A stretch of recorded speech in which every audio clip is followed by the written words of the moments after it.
Voilà, alors aujourd'hui, on va prendre un sujet qui est vraiment d'Emouna, qui est vraiment lié à notre paracha. Dans la paracha de Massé, on voit la mitzvah d'habiter en Eretz Israël. Vous racheter Haaretz, c'est la première citation. Vous racheter Haaretz, vishavtem ba, ki lachem natati et Haaretz, nareshet ota. Vous avez l'obligation de prendre possession du pays et d'y habiter, car c'est à vous que j'ai donné ce pays pour que vous en preniez possession. D'ailleurs, dans la Torah, on parle beaucoup d'Eretz Israël. Abraham, la première chose, c'est tu vas en Eretz Israël. Et puis ensuite, chaque fois que Dieu parle avec Abraham, avec Yitzhak, avec Yaakov, il leur parle de la promesse qu'il va donner Eretz Israël à ses enfants. On a un grand mérite, nos générations. C'est de vivre la réalisation de ces promesses. Maintenant, les grandes marloquettes qui ont eu lieu depuis la création de l'État d'Israël, en Israël, c'est de savoir si on peut renoncer parfois à une partie du pays pour avoir la paix. Voilà. Alors, il y a près de 30 ans, il y a eu des accords qui étaient les accords d'Oslo. Il faut savoir un petit peu d'histoire. L'ONU avait, en 1947, avait décidé de la création en Palestine de 2 États. Un État juif et un État arabe. Alors, l'État juif, c'était quelque chose d'assez petit. C'était la région il y avait la région de Tel Aviv, au bord de la mer, et puis il y avait un petit peu de... C'était trois boucles comme ça, qui y avait une autour de Beersheba, une autour du centre, et puis encore un petit morceau dans le nord. Voilà, c'était ça. Il y a eu la guerre d'indépendance en 1948, donc Israël avait accepté à l'époque le plan de partage. On était bien content de recevoir ce qu'on pouvait avoir, fait qu'on a près de 2000 ans, même si il n'y avait pas Hebron, il n'y avait pas Yerushalayim, en tout cas pas Yerushalayim Atika, il n'y avait pas beaucoup de choses, il n'y avait pas. Mais il y avait quelque chose. Les Arabes, ils ont refusé. Et nous, on veut tout. En fait, il faut savoir que dans l'histoire, depuis que les Juifs ont quitté Israël, ont été chassés d'Israël avec le Khurban du deuxième Beth Amikdash, il n'y a pas eu de pays indépendant ici. Ça a toujours été un pays occupé. D'abord par les Romains, ensuite il y a eu des invasions arabes, il y a eu des invasions turques, il y avait les Anglais. Il n'y a jamais eu un pays indépendant en Palestine. Voilà ce qui s'appelait la Palestine, jusqu'à la création de l'État d'Israël. La création de l'État d'Israël, donc les Arabes n'ont pas accepté le plan de partage, et il y a eu une guerre très très très dure, une guerre qui a fait beaucoup de morts. Israël était tout petit, il y avait 600 000 Juifs à l'époque en Israël. Israël a gagné cette guerre et puis a élargi un petit peu les territoires. Il y avait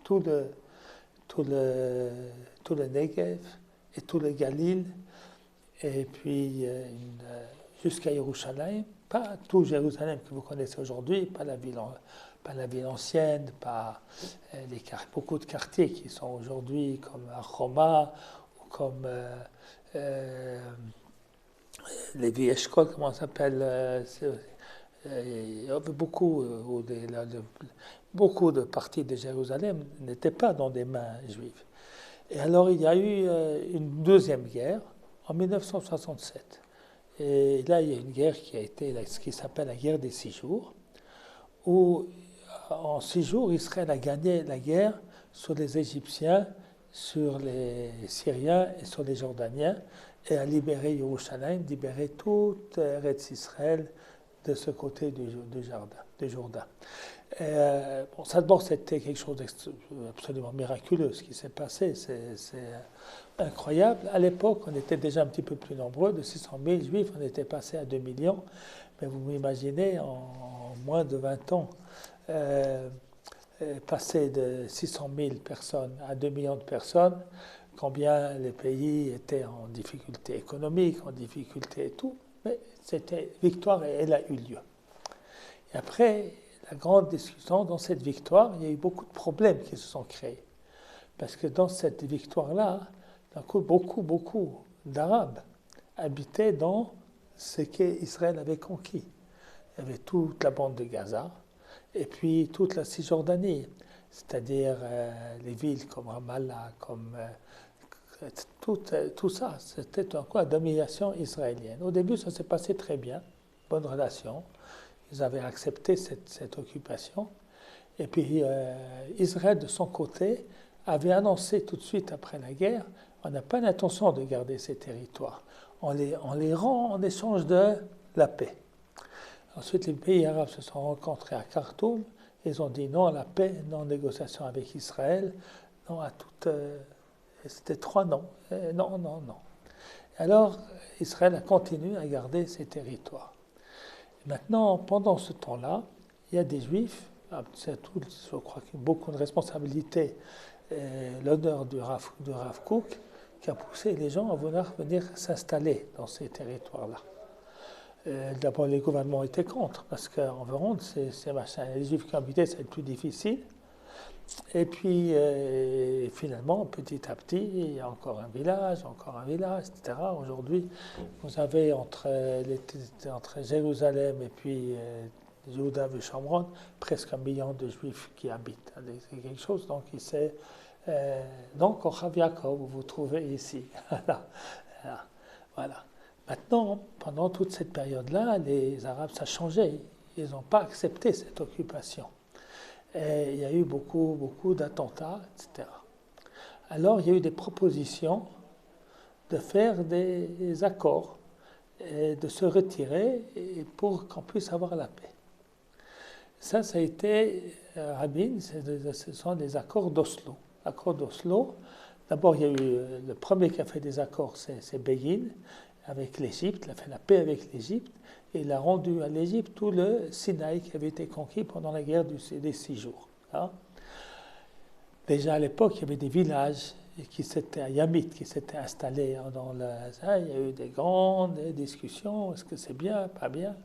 Et Begin était de droite, la gauche l'a appuyé, donc ça s'est passé. Et la grande question s'est posée, est-ce qu'on a le droit de faire ça? Ça, c'est des Juifs pour machin. Mais le plus gros paquet, ça a été avec les accords d'Oslo. Les accords d'Oslo, qui ont été menés par Rabin et par Pérez, ont été de reconnaître les droits des Palestiniens sur une partie d'Israël et de faire un accord d'autonomie qui devrait amener à la paix et à des pays indépendants à terme. Et donc ça, c'était accompagné aussi de voir... c'était pas accompagné de sortir des Juifs, mais à ce moment-là, à ce niveau-là, mais c'était accompagné de renoncer à certains territoires de notre occupation. Alors, la grande discussion, est-ce que c'est bien, est-ce que c'est pas bien? Alors, à l'époque, il faut savoir, le Rav Ovadia Yosef, Zecher Tzadik Livracha, il a été pour, parce que ça a été une très courte majorité, c'est passé à la Knesset, et c'est passé à la Knesset grâce au fait que Chasse, qui a voté pour, c'était un ordre explicite de Rav Ovadia Yosef de voter pour. À l'époque, mon père, Zecher Tzadik Livracha, s'est beaucoup opposé à cela. Alors, le Rav Ovadia Yosef a écrit une psika, comme quoi c'est moutard. Ça a paru dans un journal, sur deux grosses pages. Et puis ensuite, mon père a fait aussi une psika, son opinion, qui est apparue dans un autre journal, et aussi sur 2 pages. Et puis, moi, je vais vous dire aujourd'hui, moi j'étais plus jeune, j'étais très, comment dit-on, Eretz Israël Hashlema, etc. Je suis un petit peu moins aujourd'hui, avec le temps qui a passé, et je comprends mieux l'opinion du Rav Ovadia Yosef que je vais vous expliquer aujourd'hui. Et puis, je comprends, je suis d'accord encore avec ce que mon père a écrit, mais je crois qu'il parle des niveaux différents tels qu'on va expliquer. Et si on va comprendre ça, que bien qu'à l'époque on avait l'impression que c'était une très grosse marloquette, à mon avis, ça l'est beaucoup moins. Alors, donc, la source de cette notion de garder tout Eretz Israël. Dans le principe, c'est sûr que je suis d'accord. Tout Eretz Israël est à nous, je ne peux pas contrevenir à cela. C'est donc ce passage que nous avons vu avec le commentaire du Ramban, Rabbi Moshe ben Nachman. Vous avez entendu parler du Ramban, je suppose. À mon avis, c'est un des 4 piliers du judaïsme après le Talmud. Le premier étant Rashi, qui a fait un commentaire sur la Torah, qui a permis de comprendre la Torah selon Chazal. Il a fait le lien entre Chazal et la Torah. Et puis il a expliqué la Gemara, qu'il en a fait un livre compréhensible, tout le Talmud. Voilà. Il a aussi fait un commentaire sur le Nach. Et encore d'autres choses, encore fait quelques tchouvot d'Arashi, c'est moins connu. C'est un des grands piliers parce que grâce à lui, on a une Torah avec Torah écrite, Torah orale reliées l'une à l'autre, et puis nous avons la possibilité de comprendre le Talmud. Le deuxième tout grand, c'est Maïmonide, c'est la Rambam. Parce que le Talmud, c'est immense, c'est pas organisé. Et lui, il en a sorti des lois sur tous les sujets, sans exception, même ce qui n'a pas cours aujourd'hui, dans son livre Yad HaChazaka. Puis sur le monde de la pensée juive, il a empêché que le judaïsme devienne une espèce de religion magique. Il a accordé la religion juive avec la logique. Il a donné les fondements de notre émouna, de notre foi. Il a écrit donc les livres Moreh Nevuchim, et puis des introductions au Mishnayot. Il a fait un commentaire de la Mishnah, ça, à 23 ans, on avait déjà terminé. C'est un génie absolu, le Rambam. Et donc le monde de la halacha puise dans le Rambam, et le monde de la Emouna dans le Rambam. Le troisième tout grand, c'est Ramban, Rabbi Moshe ben Nachman. Alors lui, il a créé une école de l'explication du Talmud, l'école d'Espagne. Il y a donc ses élèves, c'est les Ritva, le Rashba, le Ran, beaucoup. Et puis, il a fait un commentaire de la Torah qui lui est bien différent de Rashi. Parce que Rashi donc, nous a apporté ce que Chazal en dit, mais il n'a pas expliqué les idées qui se trouvent là-dessus. Et Ramban a fait un commentaire sur la Torah, qui est un commentaire philosophique et monique, avec des grands principes de foi du judaïsme. C'est un commentaire extrêmement important sur la Torah, le Ramban. Et puis, il a aussi écrit des livres de halakha, et en particulier, il a discuté avec le Rambam, beaucoup de choses qui n'étaient pas d'accord avec le Rambam. Le quatrième, c'est le Shulchan Aruch, grâce à qui nous avons le livre halakha pratique, qui évidemment, il a pris ses bases sur le Rambam, sur les Tosfot, etc., sur tout le monde. Voilà. Alors, Ramban est très, très, très important. Alors, voici ce que dit le Ramban. Mitzvah revi'it. La 4e mitzvah, c'est-à-dire, Rambam, il a fait un livre des commandements, où il a nommé les 613, il a énuméré les 613 mitzvot de la Torah. C'est un travail très très difficile, parce que dans la Torah, ce n'est pas explicité, ça c'est le numéro 1, numéro 2, numéro 3, et puis dans la Gemara non plus. Donc il faut avoir tout le Talmud dans la tête, en un instant, pour pouvoir dire qu'est-ce qui est une mitzvah, qu'est-ce qui ne l'est pas, et puis arriver au chiffre 613 qui est marqué dans la Gemara dans le Sechet Makot. Et le Ramban a certaines mitzvot que le Rambam a comptées, il a dit non, ça c'est pas une mitzvah, donc il lui manquait dans le nombre. Puis on a remplacé par d'autres. Alors vous avez à Sagot, à Rambam, le Sefer Mitzvot de la Rambam, Shechat Aseh, les Aseh que le Rambam a oublié d'après lui. Je donne pas un exemple. Le Rambam dit qu'il y a une mitzvah positive de prier, et le Rambam dit non, la prière c'est pas une obligation. C'est une loi de Rabbanan. Il y a beaucoup de choses très importantes qu'il y a. Le Ramban rajoute que, par exemple, Birkat HaTorah, c'est une obligation de la Torah.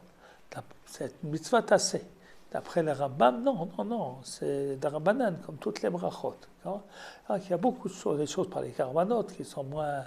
Le Ramban, par exemple, nous dit qu'il y a Pikuach Nefesh, le fait qu'il faut sauver la vie des gens en danger, c'est un commandement positif de la Torah. Le Chai Bahem, et qu'on doit profaner le Shabbat pour cela, il apprend d'un commandement positif.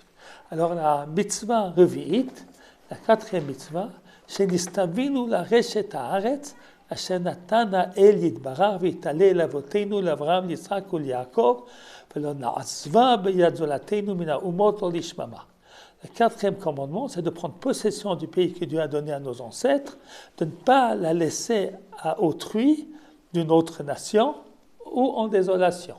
Alors c'est très clair, ne pas laisser Eretz Israël dans la main d'une autre nation. Il est la source du Afsha'al, de ne pas faire de compromis. Et, il apporte encore d'autres versets. Et puis, les trois dernières lignes, nous paratota lahem b'mitzvazu kula bigvulea, c'est notre paracha de cette semaine. Dieu a donné les frontières du pays, que Moshe Amrou, Bo hare mori, belkol shchena, barava bahar, ou bashvela, ou banegev, ou borof hayam, shelo yanichu mimena makom. De ne pas laisser d'endroit qui ne soit pas, qui ne soit pas. Alors ça, le Ramban, il faut le savoir, c'est l'origine de cette notion de Shlemut Haaretz sur laquelle il faut lutter. Maintenant, on va voir qu'est-ce qui s'est passé lorsque Yeshua a conquis le pays. Est-ce qu'ils ont tout conquis, est-ce qu'ils n'ont pas tout conquis? Est-ce que vous savez? Josué, comment il a fait? Il n'a pas tout conquis. Alors, au début de Shoftim, tu veux lire peut-être les quelques versets. Il y a Vayal Malach Hashem.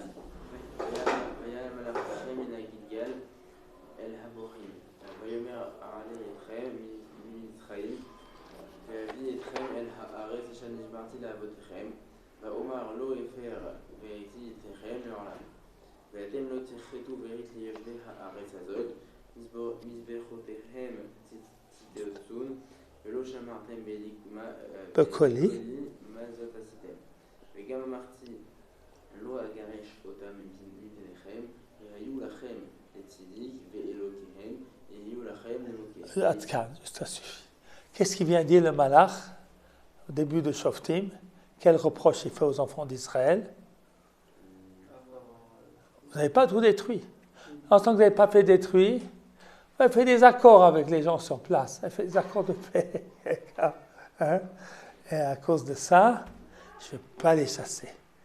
Dans toute l'histoire, ils vont vous embêter. Alors, au temps de Shoftim, de Shaoul, de David, c'était les Plishtim. Beaucoup, il y avait aussi des Ammonim, des Moabim, mais les ennemis principaux, c'est les Plishtim. Aujourd'hui, notre ennemi principal, ce sont les Plishtim, les Palestiniens. Alors là, encore un verset qui va dans le sens, attention, il ne faut pas rien renoncer. Non? Et puis ensuite, on a une histoire de Shlomo qui a donné 30 villes à tu veux dire ça? Bahim.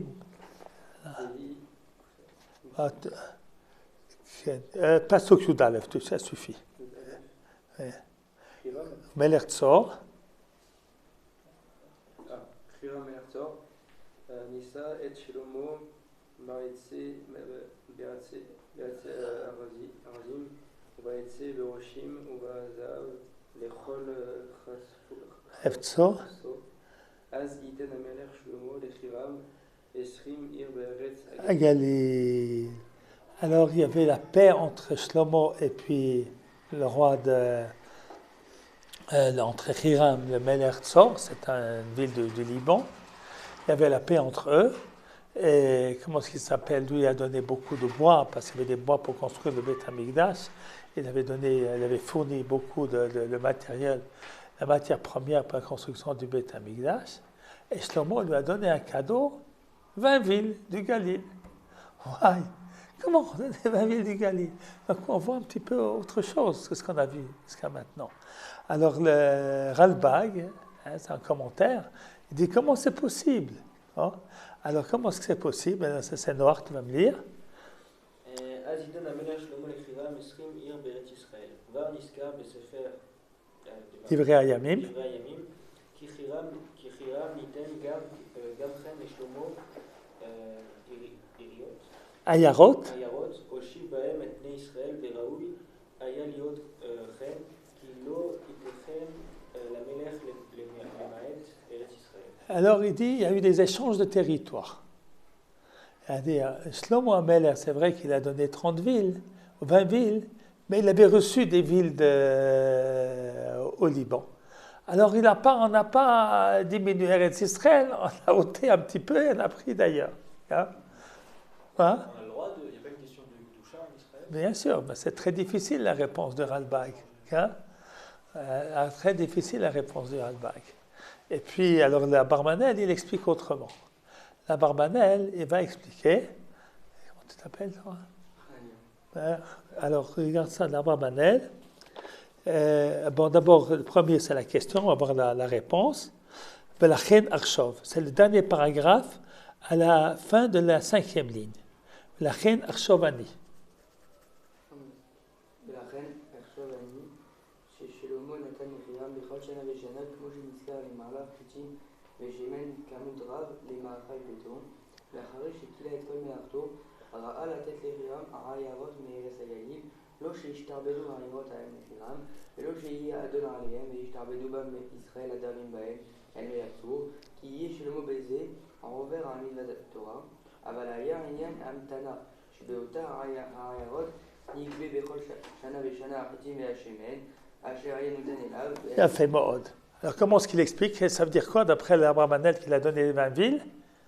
Pour récolter Oui, il n'a pas vraiment donné la ville. C'est pas que il y avait le reshoot, il y avait une espèce d'autonomie libanaise sur ces villes-là. Mais que ces villes-là donnaient de l'huile, etc. Il a changé le pshat des versets. Maintenant, je vais quand même faire remarquer quelque chose de très intéressant que vous voyez dans tout le Tanakh et dans tout le Talmud.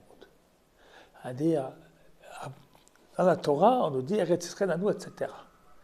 Et puis le verset, Vorashtem et haaretz, vishaftem ba, ki lachem natat et haaretz lareshet ota. Et le Ramban qui explique qu'il ne faut rien renoncer. Et le reproche qui a été fait après la mort de Yeshua, qu'on n'a pas tout conquis. À partir de là, vous n'entendez plus parler de Shlemut haaretz. Vous avez une Gemara dans Avodah Zarah, le verset Lotochonem. Al-Titenem Chania Bekarka, qu'il ne faut pas donner à un goy une possession dans le pays. Et puis sur ce verset, encore d'autres explications, comme on va voir tout ça. À part ça, rien. Au temps de Shaoul, au temps de David, au temps de Shlomo, ils ont fait des guerres. On ne leur fait pas de rapproche. Pourquoi vous n'avez pas tout conquis? Pourquoi vous n'avez pas tout chassé? Il n'y a pas, on n'entend pas. Dans la Gemara, tout le Talmud, aucun reproche qu'on n'a pas tout conquis Eretz Israël. Comme si à partir du fait qu'on n'avait pas tout conquis, ensuite on fait ce qu'on peut. C'est un petit peu intéressant ce fait-là. Hein? Et puis la Rambam effectivement nous dit qu'il faut tout, etc. La Rambam n'a pas rapporté ça. Le Rambam, bien entendu, il est d'accord qu'Eretz Israël est au peuple juif et qu'il faut habiter en Israël. Ça, il est dit de manière explicite dans beaucoup d'endroits. Mais qu'il faut veiller à ce qu'on a tout, on ne voit pas. On ne voit pas. C'est très intéressant, difficile à comprendre pourquoi. A priori, ça semblait un fondement, et puis ensuite, on parle de beaucoup d'autres choses. Les prophètes, Eshayahu, Yirmiyahu, Yecheskel, de quoi ils parlent? Vous faites de l'Avodah Zarah, vous êtes des gens malhonnêtes, vous êtes des voleurs, vous êtes des brigands, car vous avez des juges qui ne font pas la justice. C'est idolâtrie et injustice. Ce sont les deux thèmes que vous trouvez chez les prophètes. Et quelquefois encore d'autres choses, mais c'est vraiment les deux thèmes essentiels chez les prophètes. Mais vous ne trouvez pas, attention, vous n'avez pas tout conquis Eretz Israël. C'est intéressant de comprendre pourquoi. Avec cette vision-là, vous allez essayer de comprendre la chita du Rav Ovadia Yosef. Alors, Rav Ovadia Yosef donc, a écrit, c'était à propos d'Oslo, il avait écrit comme quoi on avait le droit pour la paix, enfin pour un arrangement. Et après, j'expliquerai le mot paix, ce qui signifie, à mon avis, dans la tête de Rav Ovadia Yosef. Alors, je ne vais pas vous donner tous les arguments qui sont rapportés ici. Il y a certains qu'on a déjà étudiés dans d'autres shiurim qui sont vraiment difficiles à accepter. Mais le premier point est le plus important. Din pikuach nefesh dochet haïsur shelo tochonem. Dit le Rav Ovadia Yosef, si le pays est en danger, eh bien, on a le droit de renoncer à certaines parcelles, parce que lui, il voit les choses lui, il vit dans le monde de halakha. Alors, quelle halakha, quelle loi tu contreviens si tu renonces à une partie du pays? C'est marqué dans la Torah. Le Ramban, peut-être que le Rambam ne l'a pas cité. À l'Otochonem, c'est marqué. Dans le Chot Avodah Zara, le Rambam nous dit l'Otochonem, al titen lem chanaya bekarka. Alors là, il a un grand génie, le Rav Ovadia Yosef. D'abord, il dit que c'est pas, peut-être que l'Otochonem, selon certains décisionnaires, c'est seulement pour les idolâtres. Et puis, de toute façon, et c'est le point essentiel, si ça met en danger le peuple, eh bien, Pikuach Nefesh, Doché. Pikuach Nefesh, Doché Kol la Torah, sauf 3 choses. Avodah Zara, Gilui Arayot, Shfichut Damim. Donc, dit-il, si ça met en danger le pays, les Juifs, eh bien, il faut, voilà. Maintenant, qui doit décider si c'est bien ou si c'est pas bien? Il dit, ben, chacun ses spécialistes. Il dit, comme à Kippour, savoir si on peut manger ou pas, à qui il faut demander? Tu dis au Rav et tu dis au médecin. Alors, vous avez dit tous les deux raison. Mais là, dans le Shulchan Aruch, c'est comme à Dinor. On doit demander au médecin. Les rabbins aujourd'hui disent qu'il faut demander au Rav. Mais ce n'est pas marqué comme ça dans le Shulchan Aruch. Le Rav Ovadia, lui, il va après le Shulchan Aruch. Il dit, on n'a pas besoin de demander au Rav. Au contraire, la Gemara dit, un Rav à qui on demande s'il a le droit de manger, c'est un mauvais Rav, parce qu'il aurait dû enseigner à tous. Attention, Pikuach Nefesh. Alors aujourd'hui, c'est vrai que les rabbins disent qu'il faut demander. Moi, j'ai vu par exemple ces points, ils disent que même à Kippour, si tu es une femme, une discussion, si une femme enceinte a le droit automatiquement de boire à Kippour ou pas. Alors, un point dit non, il n'y a pas un éther général. Et si elle ne se sent pas bien pendant Kippour, il faut qu'elle aille demander à un rabbin. Bon, moi, ça m'horripile, ça. Elle va trouver comment, elle va taper à la porte de la synagogue. Le Rav, est-ce que j'ai le droit? Voilà. D'accord. Mais donc, d'après le Shulchan Aruch, c'est au médecin, d'accord? D'abord à soi-même. Si toi tu sens, tu as le droit de manger. Adam le dit à Manafsa. Si toi tu ne sens pas, tu as le besoin, mais peut-être qu'il y a un gens qui disent attention, c'est dangereux, tu demandes à un médecin. Le médecin dit que tu dois manger, tu dois manger. Et s'il y a 50 médecins qui disent que tu ne dois pas manger, et 2 qui disent que tu dois manger, on écoute qui? Les 2. Ça fait que Nefashot Doché Kippour. Alors dit le Rav Ovadia, pour Kippour, on demande aux spécialistes de la santé, aux médecins, eh bien, pour le danger du pays, on demande à l'armée, on demande aux hommes politiques, aux gens qui s'occupent de ça. Moi, je ne peux pas savoir si c'est dangereux ou pas dangereux, si c'est l'intérêt d'Israël ou pas. Moi, je ne sais pas. Je ne connais pas combien d'armes on a, combien d'armes ils ont. C'est bien. Alors, il faut leur faire confiance. Et c'est ainsi qu'il a cachérisé les accords d'Oslo, le Rav Ovadia Yosef. Grand bonhomme, une grandeur. D'abord, il a empêché une cassure entre... aujourd'hui, on aime toujours dire contre l'État. L'État ne fait pas bien, ils sont mauvais, ils sont méchants, ils sont de gauche, ils sont patati patata. Eh bien, lui, il a essayé que les gens prenaient même conseil, ils prenaient conseil auprès de lui. Pas faire des cassures entre l'État et la religion. Rav Goren aussi était dans cet état d'esprit. Alors il a fait, et les accords d'Oslo sont partis. À l'époque, le monde sioniste religieux s'est opposé de manière violente au Rav Ovadia Yosef. Il fait des manifestations devant sa maison, c'est pas bien. Ils ont fait souffrir sa femme, c'est pas bien. Il s'est plaint un jour, il a dit, bon, contre moi, mais pourquoi ma femme, qu'est-ce qu'elle a à faire? L'année dernière, on a fait la même chose aujourd'hui. Les gens qui étaient contre le gouvernement, les gens nationaux religieux qui étaient dans ce gouvernement, on les a empêchés de vivre. On les a humiliés, on les a pas laissés entrer dans les synagogues. Et là, il y en a qui n'ont pas tenu le coup. Alors voilà. Eh bien, le Rav Ovadia s'est plaint de cela. Il a fait cette psika. Maintenant, je vais vous expliquer pourquoi mon père, Zecher Tzadik Livracha, n'a pas été d'accord. Lui, il a parlé de Kavod Gadol. Mon père n'a jamais dit un mot à quelqu'un qui manque de respect, Chas v'Shalom. Mais il a expliqué son opinion. Oui. Mais à cette époque-là, ça n'a pas causé une cassure entre du coup le monde qui écoutait le Rav Ovadia Yosef et le monde sioniste religieux? Ça a coupé absolument. Donc finalement, ça fait une cassure. Oui, à l'intérieur, oui. À l'intérieur. Oui, c'est sûr, ça fait une cassure à l'intérieur. Et puis, le monde national religieux s'est très mal conduit avec le Rav Ovadia Yosef. On l'a fait sortir du grand rabbinat. On a fait la plus grande erreur qui a été faite. À mon avis, c'est pour ça qu'il n'y a plus de Mafdal aujourd'hui. Voilà. Les idéaux du Mafdal, ce sont mes idéaux. Le Mafdal, c'est le Parti national religieux. Il a changé de nom, il est pratiquement inexistant aujourd'hui. Et il est inexistant aujourd'hui.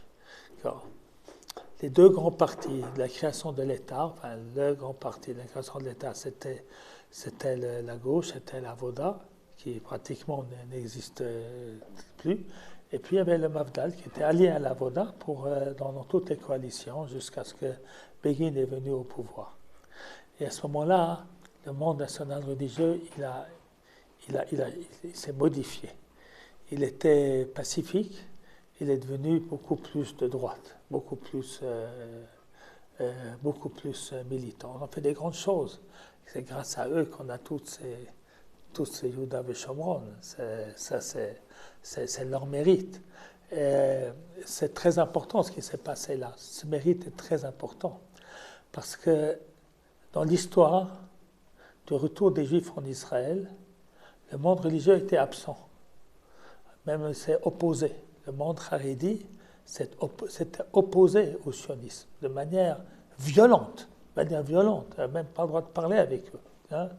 Et mon grand-père, Zecher Tzadik Livracha, il faisait partie de l'Agudat Israël.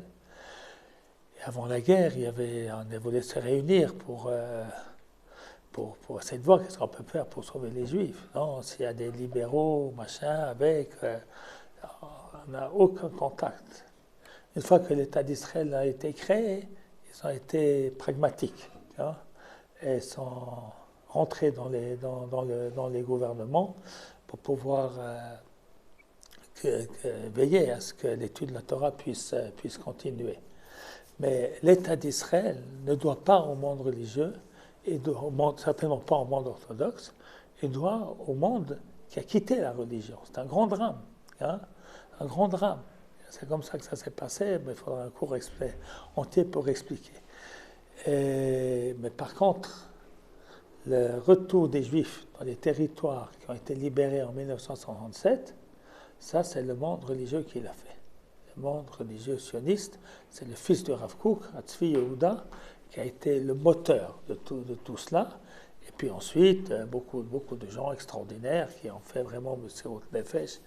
Ils ont trouvé toujours un moyen d'aller. On va, et puis on nous dit de sortir, et puis on va encore une fois, et puis sortir, et puis ensuite on fait un compromis, et puis alors on vous laisse 3 maisons, et puis ensuite il y a 4. Et c'est comme ça que ça s'est passé.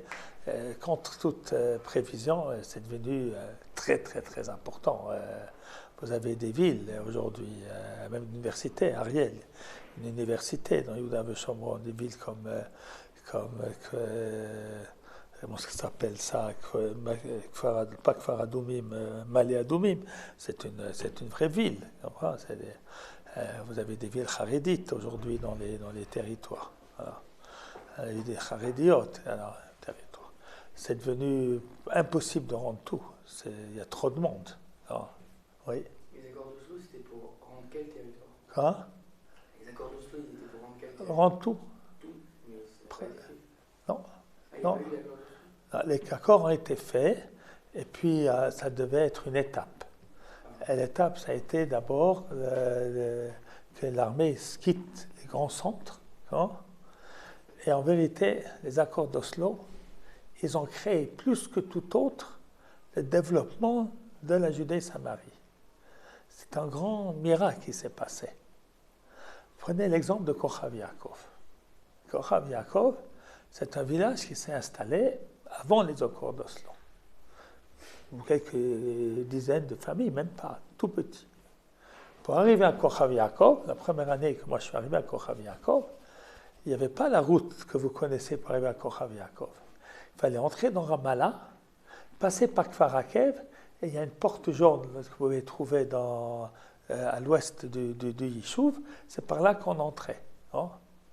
Donc c'était très dangereux. Tu traverses Mamash, des ruelles arabes de Ramallah et Kfar Akev. Et puis, bon, mais ça existait. Et alors, comme on allait sortir l'armée de Kfar Akev et de Ramallah, ça allait mettre en danger les gens qui habitaient ici. Alors, qu'est-ce qu'il a fait Rabin? Avoir une autre route qui contourne. Attends, il y avait une autre qui contourne. C'est peut-être tellement dangereux. Ça a pu se développer. Alors, ce qui a été fait pour empêcher le développement a créé le développement. Il y a quelqu'un là-haut qui gère tout ça. Voilà. On aurait pu retirer l'armée en l'annexant, tout simplement. Hein? Si on avait annexé, on aurait retiré l'armée, tout simplement. Il y aurait eu la police, quoi. Ouais, si on avait... Annexé. Ah, personne n'a voulu annexer. Jusqu'à aujourd'hui, personne n'a voulu annexer. Parce que tu annexes. Pourquoi? Parce qu'ils deviennent citoyens. Si tu annexes, ils deviennent citoyens du pays. Tu as autant d'Arabes que de Juifs. C'est très compliqué. On n'a pas de solution. Et à l'époque, il y avait autant d'Arabes qu'aujourd'hui? Pas autant, mais pas autant de Juifs. Il y avait, à l'époque de la guerre des Six, j'avais 2 millions de Juifs en Israël. Il y avait plus d'Arabes. Les Juifs, Baruch Hashem, les prédictions du développement natal des Arabes ne se sont pas réalisées. C'est beaucoup moins, finalement, avec le temps. Et puis, beaucoup d'Arabes aussi ont quitté la région. Et puis, les Juifs, ça a beaucoup augmenté, malgré les prévisions. Aujourd'hui, un taux de natalité en Israël des Juifs, il est presque de 3 enfants par femme. En France, c'est 1,5 ou 1,8. Hein? 2,1. Voilà. C'est grâce aux Arabes qu'il y a là-bas. Hein? Après, en Suisse, sans les étrangers, c'est 1,5. Avec les étrangers, c'est 1,8. Hein? Et il faut 2,1 pour garder la population. On est à 2,8, c'est le plus élevé de tous les pays occidentaux. Hein? Les pays occidentaux. Et chez les Arabes, ça diminue. Donc et puis il y a eu l'Aliyah, il y a eu des Aliyot qui ont eu lieu. Tout ça qu'on est aujourd'hui à 8 millions de Juifs, pas à 2 millions comme on était. Hein? Les Arabes aussi, ils ont augmenté. Donc c'est très compliqué. Il n'y a pas de solution véritablement. Hein? Personne n'a de solution. Ni la droite ni la gauche. Personne n'a de solution. Il faut de la patience. Il faut de la patience. Alors voilà, c'est ce que le Rav Ovadia Yosef avait dit. Maintenant, je vais vous dire ce que mon père avait écrit à l'époque. Et après, mon père a écrit, alors, Omnam, vous allez voir à quel point ces deux registres, ces deux hommes, mais ils ne sont pas du tout dans le même registre de pensée. Alors, Omnam, alors il dit, l'autochonem, mon père il explique, l'autochonem c'est un type particulier, il ne doit pas vendre une terre à un goy, mais s'il est en danger, il peut la lui vendre. Mais Omnam, Havarad Ribonuta chez l'Eretz Israël, l'autonomie, c'est plus que l'autonomie, Ribonut c'est, comment on dit en français Ribonut? La maîtrise, il y a un mot, ריבונותו של ארץ ישראל, כולה או חלקה, למלכות זרה, אין על זה לאו בתורה. Il n'y a pas un interdit de la Torah qui nous dit de renoncer à notre pouvoir, à notre indépendance sur le pays. ועל כן לא שייך להידחות מפני פיקוח נפש. Ce n'est pas une mitzvah, c'est autre chose. C'est quoi? מסירת ארץ ישראל לעם ישראל הוא דבר עקרוני מששת ימי בראשית. כי ארץ ישראל appartient aux Juifs, c'est quelque chose qui est une vérité depuis la création. מתחילת הבריאה, נועדה ארץ זו שהתקדשה בקדושה יתרה לעם ישראל. Dès le début de la création, ce pays est destiné au peuple juif, il apporte un verset de Dvarim. זה לא הלכה, אלא עובדה אלוקית. Ce n'est pas une loi, mais c'est un fait divin, un objectif divin. Et כל הרוצה לשנות עובדה זו, tout celui qui veut changer ce fait-là, כאילו בא לעקור סדר מסדרי בראשית. C'est comme s'il veut changer l'ordre de la création. Nirez le machal. Par exemple, il dit, si quelqu'un est en danger, est-ce qu'il a le droit de profaner Shabbat? Oui.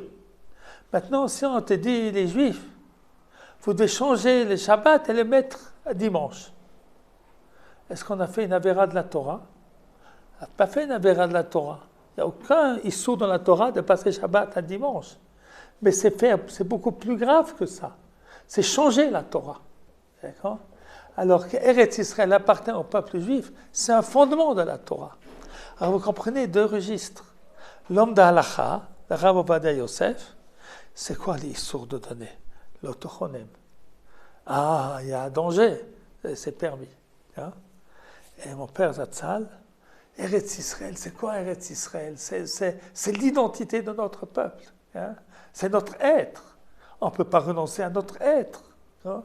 C'est le fondement de la Torah qu'Eretz Israël est au peuple juif. C'est le discours que Dieu fait à Abraham, Isaac et Jacob chaque fois qu'il leur parle. Hein? Donc, on ne peut pas renoncer. Je ne suis pas propriétaire de cela. Hein? Et maintenant, pourquoi je vous dis qu'il n'y a pas de machloket, moi? C'est une grosse machloket, a priori. Hein? Ce n'est pas une machloket dans le fond, parce que c'est deux registres différents. Il y a le registre pratique. Qu'est-ce que je peux faire maintenant? Et puis, il y a le registre de l'histoire. Ce que mon père enseigne, c'est qu'on ne peut pas renoncer à notre droit sur Eretz Israël. Ce que Rav Ovadia Yosef nous dit, bien sûr qu'il est d'accord avec ça. Il dit aujourd'hui, on ne peut pas tenir, ce n'est pas possible. C'est trop dangereux. On se retire, puis on fait un arrangement. Hein? Peut-être que lui était même prêt à faire des accords de paix, mais alors ça, là il y a le problème. Mais là, en général, ce n'est pas des accords de paix, vraiment, ce n'est pas notre pays, mais c'est des arrangements. Alors, c'est-à-dire que, vous savez, c'est la grande difficulté de notre période que nous vivons. Nous vivons une période de délivrance extraordinaire. Hein? Et si on ne croit pas au miracle, on ne peut pas créer Israël. Israël ne se serait pas créé en 1948 si on n'était pas téméraire, qu'on a fait des choses dangereuses. Et on n'aurait pas tous ces villages et toutes ces villes en Judée et Samarie s'il n'y a pas des gens qui seraient venus, qui ont pris des risques,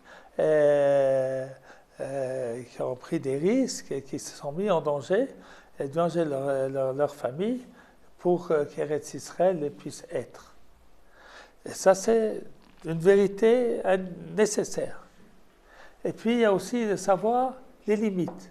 Qu'est-ce qu'on ne peut pas faire pour le moment? Rav Ovadia Yosef, il a mis l'accent sur ce qu'on ne peut pas faire.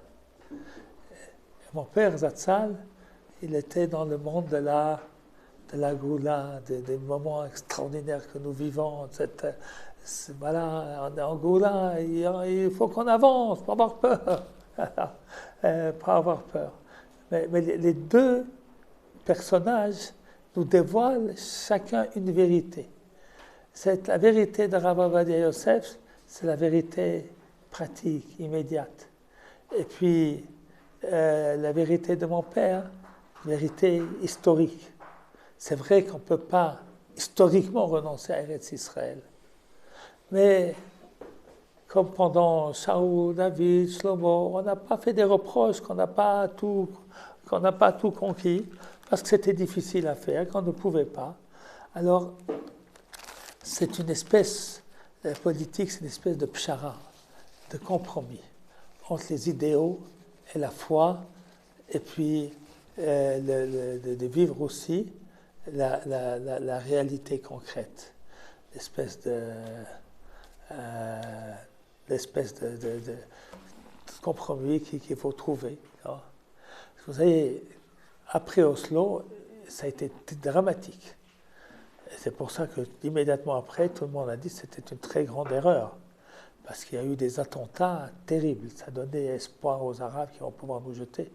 Et il y a eu des attentats, il y avait au moins 1000 morts qui sont morts après ces accords.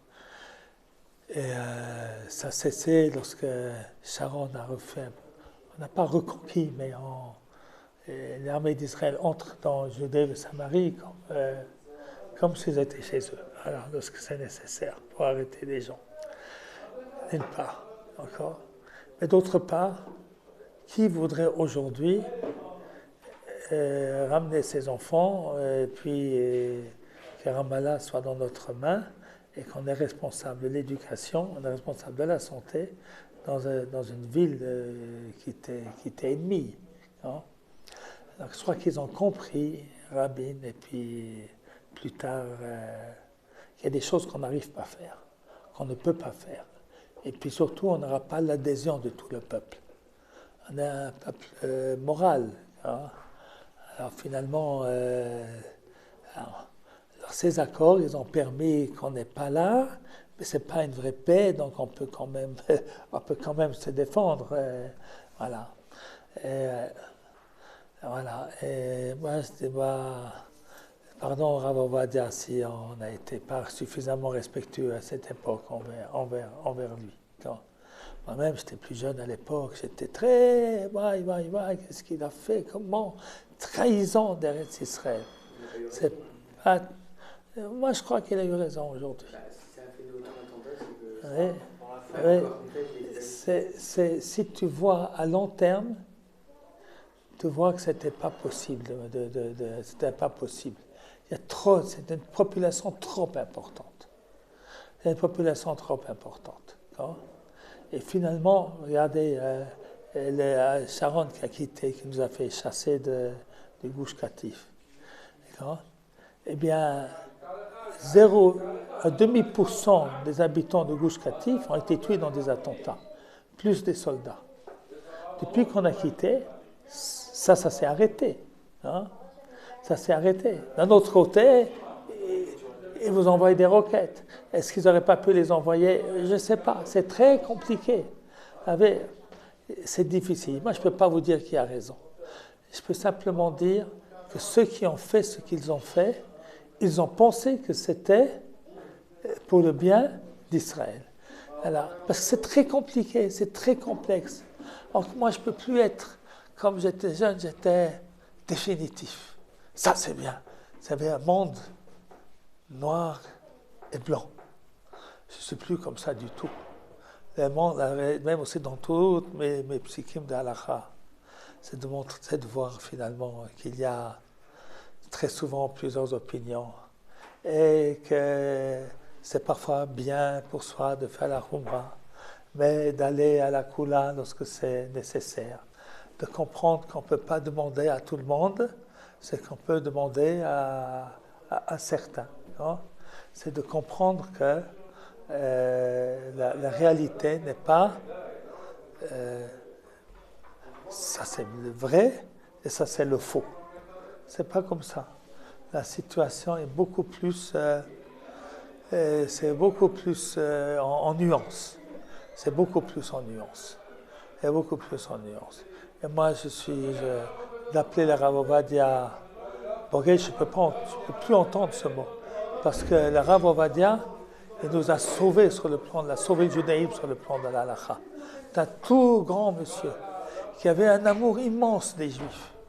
Immense des Juifs. il nous a fait des coulottes pour sauver les agounot, pour sauver les mamzerim, pour que les Shabbats puissent être vécus sans trop de khumrot. Dans les guilloux, il a fait des coulottes, il a rendu la vie possible. La vie possible. Hein?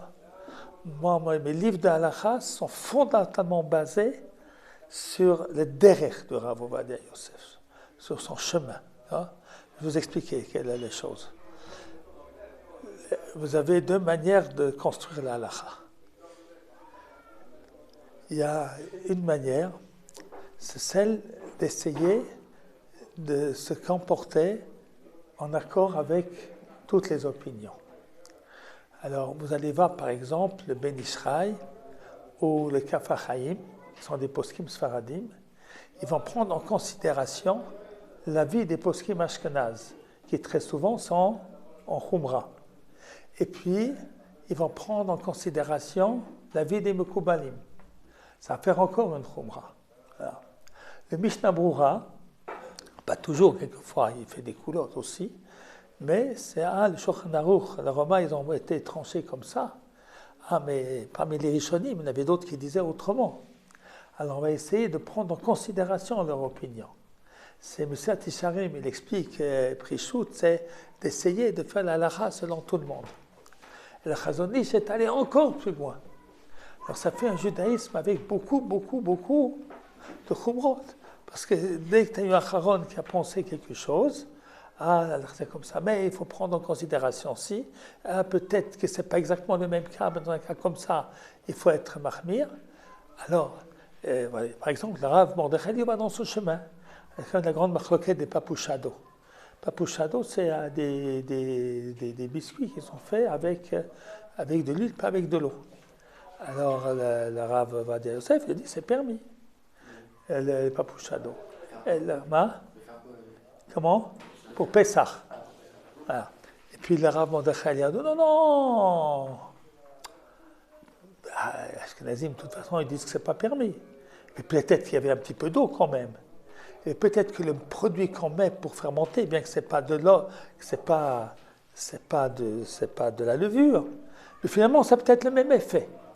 Non, c'est Chametz Gamour. Hein? Et comme ça qu'on fait. Non. On a des règles. Il faut de la farine et de l'eau. Il n'y a pas d'eau. Mais pourquoi tu dis qu'il y a peut-être de l'eau? Ils ont mis du vin, le vin, il y a de l'eau. Mais non, c'est batel, c'est marqué que c'est batel. Hein? Donc il utilise tous les grands principes. Ça fait de Rabbanan le Kula.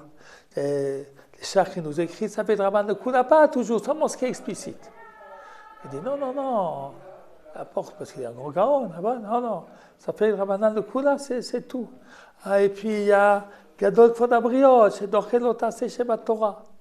Le corps de Rav Ovadia. Une femme qui est venue chez le Rav Ovadia, elle dit voilà, je suis enceinte, je vais avoir un enfant maintenant. Mais en fait, j'ai fait tchouva. Avant de me marier avec cet avraire, j'ai fait des bêtises. Tu vois? Et puis, j'ai avorté un enfant. Donc celui qui va venir maintenant, ce n'est pas le premier-né. Tu vois? Alors, mon mari ne sait pas. Il va faire, je ne vais pas raconter. Il ne serait pas marié avec moi si je l'avais raconté. Il ne sait pas ce que j'ai fait avant que j'ai fait tchouva.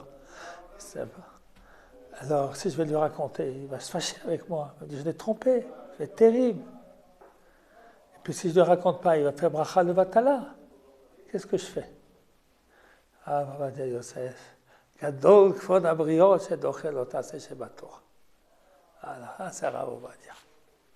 C'est la Rav Ovadia. Alors, voilà, c'est pour ça, Rav Ovadia, c'est un grand. Il a sauvé la halakha. À mon avis, il a sauvé la halakha. Il a rendu. Moi, je me rappelle, maintenant, je suis beaucoup possédé d'halakha. C'était jeune, je possédais très rarement. C'était pas mon truc d'être possédé d'halakha.